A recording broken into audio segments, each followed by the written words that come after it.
O Valorant é um jogo enorme, tem dezenas de milhões de jogadores, e mesmo assim a galera fala que o jogo tá morrendo. Eu fiquei com isso na cabeça e resolvi investigar. E o resultado vai te surpreender. E se você quer usar o seu computador para começar a ganhar dinheiro e não só para passar o tempo, conheça o Editor de Respeito. É uma formação completa em edição que você aprende do zero, com um passo a passo detalhado e sai com um portfólio para começar a pegar trabalho, inclusive em dólar. A gente também te ensina a crescer no YouTube e TikTok e como usar a IA para acelerar o seu trabalho. E fica tranquilo que se você tiver qualquer dúvida, o nosso suporte dedicado vai te ajudar. Honestamente, esse é um dos melhores momentos para entrar. Todo dia tem gente precisando de editor e o mercado não para de crescer. Para você começar agora, entra no primeiro link da descrição. E agora, sobe na mochila e vamos lá.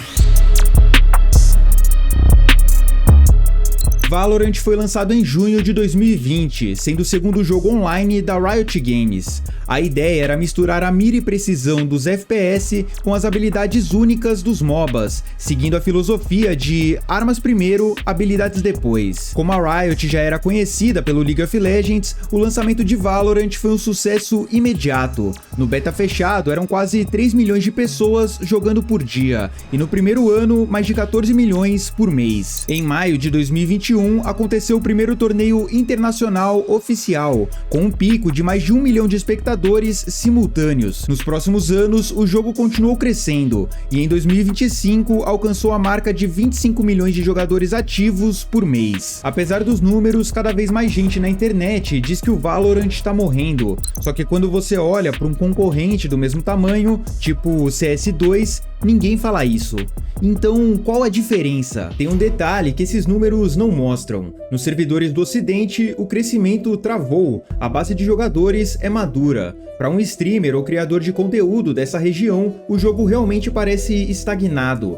Entretanto, do outro lado do mundo, a história é outra. A Ásia virou o motor de crescimento do Valorant. Quando o jogo chegou na China em 2023, milhões de novos jogadores entraram no ecossistema, só que esses jogadores não aparecem nos servidores e redes sociais do Ocidente. E quando o centro de gravidade de um jogo muda para a Ásia, as prioridades mudam junto. Cosméticos, eventos, horários de torneios, tudo passa a favorecer o mercado que está pagando as contas. Para você ter ideia do impacto da China, olha só o pico de espectadores no Mundial de Valorant de 2024. Sem a China, o pico de audiência foi de 1,4 milhão. Com a China, esse número salta para 9,1 milhões. A China sozinha representa mais de 5 vezes o resto do mundo junto. Essa massa de jogadores não quer apenas jogar, eles querem consumir. É por isso que começaram a aparecer tantas coleções com temáticas orientais, dragões imponentes e efeitos visuais carregados. Não é coincidência, a Riot sabe que uma skin que agrada ao público de Xangai pode faturar mais em uma semana do que um ano inteiro de vendas no servidor brasileiro. Além disso, em 2025, o Valorant Mobile chegou na China. Antes mesmo de lançar, já tinha mais de 60 milhões de pré-registros. Foi o maior lançamento mobile de 2025 no país. E o que realmente dói no jogador veterano é ver que a versão de celular parece mais completa do que o original. O Valorant Mobile já lançou com o tão sonhado sistema de replays, telas de MVP muito mais modernas e ferramentas sociais que o público do PC pede há anos. Ver a Riot entregar recursos impossíveis no computador direto nas mãos do público mobile chinês é o maior sinal de que as prioridades mudaram. Mas não é só a mudança de foco para a Ásia que incomoda. No jogo em si, também existem pontos que aumentam a insatisfação.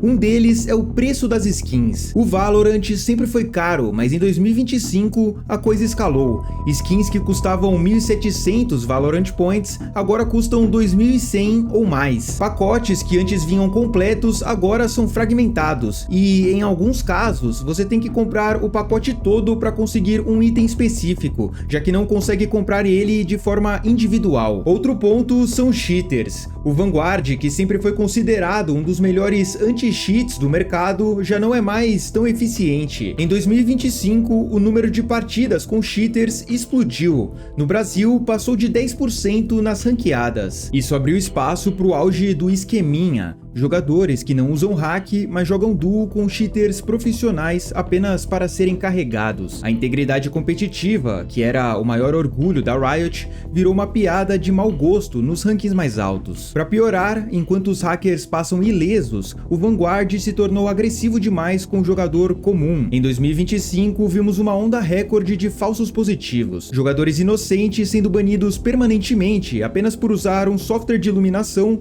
um VPN ou até o OBS para gravar as partidas. A ironia é cruel. O anti-cheat está punindo quem joga limpo, enquanto falha em parar quem realmente está destruindo o servidor. Junta tudo isso e você tem uma receita perfeita para frustração. O jogador que está desde 2020, que ajudou a construir o jogo, se sente abandonado. Ele vê a Riot priorizando o mobile, priorizando a China, priorizando monetização e esquecendo de quem sustentou o jogo nos primeiros anos. Se você joga League of Legends, essa história pode soar familiar. O LoL passou por momentos parecidos, fases em que a Riot pareceu deixar o League de lado, com uma cinemática de qualidade duvidosa, períodos lotados de scripts que não eram banidos, decisões que ignoraram a comunidade, como remover os baús Hextech. E todo ano alguém fala que o LoL tá morrendo, mas o jogo continua lá, mais de uma década depois, ainda um dos maiores do mundo. A diferença é que o LoL teve tempo para se estabelecer. O Valorant ainda tá nesse processo, e a forma como a Riot lidar com essa fase vai definir se o Valorant se torna uma franquia de décadas ou se ele realmente começa a declinar. Então, depois de tudo isso, qual é o veredito? Na prática, não, o Valorant não tá morrendo, mas tá mudando. Ele deixou de ser o novo jogo hype para os streamers ocidentais e virou uma franquia global de esportes, com um foco cada vez maior na Ásia, principalmente no mobile. Essa mudança tem dois lados. Financeiramente, o jogo nunca faturou tanto, mas culturalmente, no ocidente, a lua de mel acabou. Aquela empolgação de 2020, 2021, em que cada atualização era um evento, em que parecia que o Valorant era perfeito, isso passou. E quando o hype vai embora, os problemas ficam mais visíveis. A verdade é que o Valorant ainda tá longe de acabar, mas já dá pra ver sinais de desgaste. Quando o jogador começa a perder confiança no competitivo, nas rankeds, no próprio tempo investido, o jogo não cai de uma vez, ele vai esvaziando por dentro. A questão é, a Riot vai ouvir antes que seja tarde demais? Você concorda comigo? Você discorda de mim?